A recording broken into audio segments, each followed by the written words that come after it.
যাদের নামাজ পড়ার সময় দুনিয়াবি চিন্তা মনে আসে বা নামাজে অমনোযোগী তৈরি হয়, তারা ভিডিওটি শেষ পর্যন্ত দেখার অনুরোধ রইল।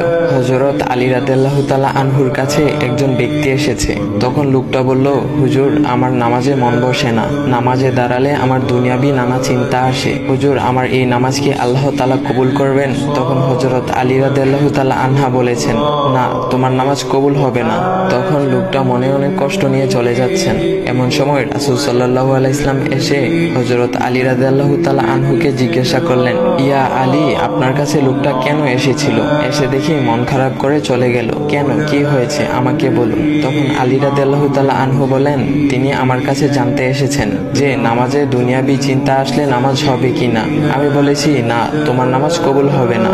রাসূল সাল্লাল্লাহু আলাইহি ওয়াসাল্লাম তখন বলেন, ইয়া আলী, আপনাকে আমি একটা চাদর উপহার দিতে চাই, তবে একটা শর্ত আছে। আলী রাদিয়াল্লাহু তাআলা আনহু খুশি হয়ে বলেন, ইয়া রাসূলুল্লাহ, কি শর্ত তা বলুন, আমি আপনার সকল শর্ত মেনে নিব। বুঝতেই তো পারছেন রাসূল সাল্লাল্লাহু আলাইহি ওয়াসাল্লামের চাদর বলে কথা। তখন রাসূল সাল্লাল্লাহু আলাইহি ওয়াসাল্লাম বললেন, ইয়া আলী, আপনি যদি এই মুহূর্তে 2 রাকাত নামাজ একনিষ্ঠভাবে পড়তে পারেন দুনিয়াবি সকল চিন্তা দূর করে, তাহলে আমি আপনাকে সেই চাদরটি উপহার দেব।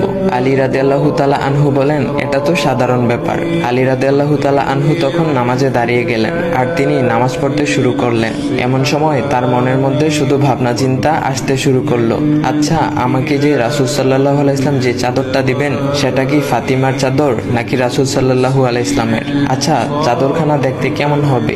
এই বিভিন্ন বিষয় নিয়ে ভাবতে লাগলেন। তিনি ভুলেই গেছেন যে দুনিয়াবি চিন্তা নামাজে আনতে রাসূল সাল্লাল্লাহু আলাইহি ওয়াসাল্লাম নিষেধ করেছেন। এর মধ্যে আলী রাদিয়াল্লাহু তাআলা আনহুর নামাজ পড়া শেষ। আলী রাদিয়াল্লাহু তাআলা নামাজ শেষ করে রাসূল সাল্লাল্লাহু আলাইহি ওয়াসাল্লামকে বলতেছেন, ইয়া রাসূলুল্লাহ, আমি আপনার শর্ত মেনেছি, এখন আমাকে চাদরখানা উপহার দেন। রাসূল সাল্লাল্লাহু আলাইহি ওয়াসাল্লাম বলেন, ইয়া আলী, আপনি কি একনিষ্ঠভাবে দুনিয়াবি চিন্তামুক্ত ছাড়া 2 রাকাত নামাজ পড়েছেন? তখন আলী রাদিয়াল্লাহু তাআলা আনহা মুচকি হেসে বললেন, না ইয়া রাসূলুল্লাহ, আমি আপনার চাদর নিয়ে অনেক কিছুই ভেবেছি। তখন রাসূল সাল্লাল্লাহু আলাইহি ওয়াসাল্লাম বলেন, ইয়া আলী, নামাজ তোমারও হয়েছে, আর তুমি যাকে নামাজ হবে না বলে ফতোয়া দিয়েছো, তার নামাজও আল্লাহ তাআলা কবুল করে নিয়েছেন। শোনো আলী, দুনিয়াবি চিন্তা দ্বারা নামাজ বাতিল হয় না, নামাজ মহান আল্লাহ তাআলা কবুল করে নেন। সকল ফরজ নিয়ম কানুন মেনে নামাজ পড়লে নামাজ হবে ইনশাল্লাহ। তবে আমাদের সকলের উচিত নামাজ আদায় করার সময় একমাত্র আল্লাহকে স্মরণ করে নামাজ আদায় করা। নামাজে দাঁড়ালে দুনিয়াবি চিন্তা মাথায় আসে, এটা শয়তানের একটা ফাঁদ।